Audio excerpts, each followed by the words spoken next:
Lorsque vous avez connu la joie de votre nouvelle naissance, la joie du salut, vous êtes alors dans une joie nouvelle.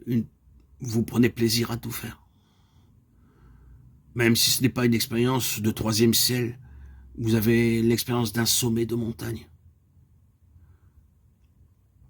Et si vous tombez dans une condition sèche et insipide bien plus tard, pour un autre temps encore, pour cette raison, vous ne pouvez vous empêcher de penser que la vie est réellement comme la marée montante ou descendante.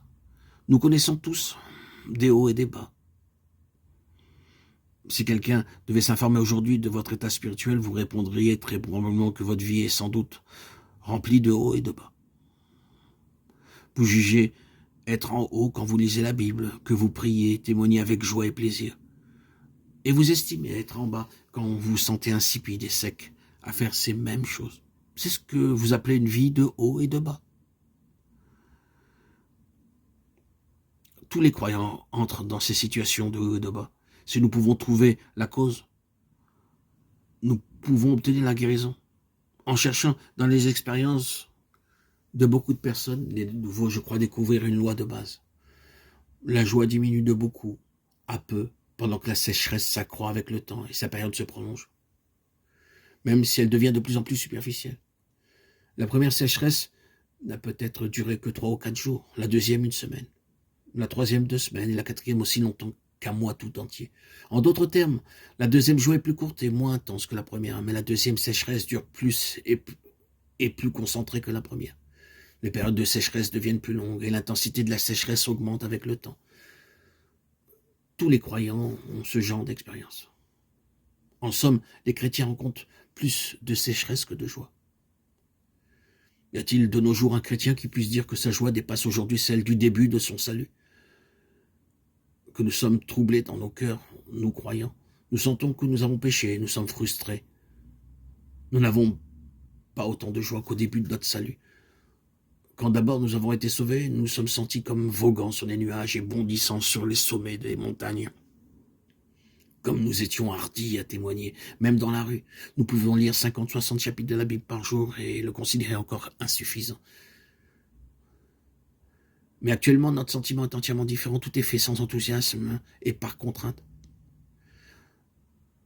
Il est un fait, nous comprenons bien mal l'expérience spirituelle.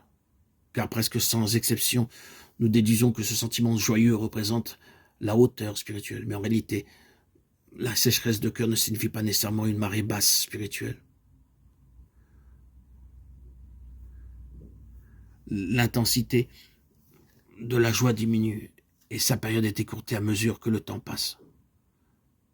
Tandis que l'intensité de la sécheresse augmente avec le temps et sa période se prolonge. Dieu ne change jamais, ni l'œuvre du Seigneur Jésus ne connaît le moindre changement, ni le Saint-Esprit ne change jamais.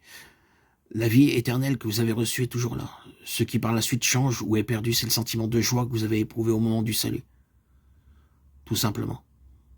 Il y a sur votre route de sombres nuages. Si un croyant vit dans ces sentiments, son ciel changera souvent et sera fréquemment ombragé par ces nuages, ces épreuves qui lui masquent la vision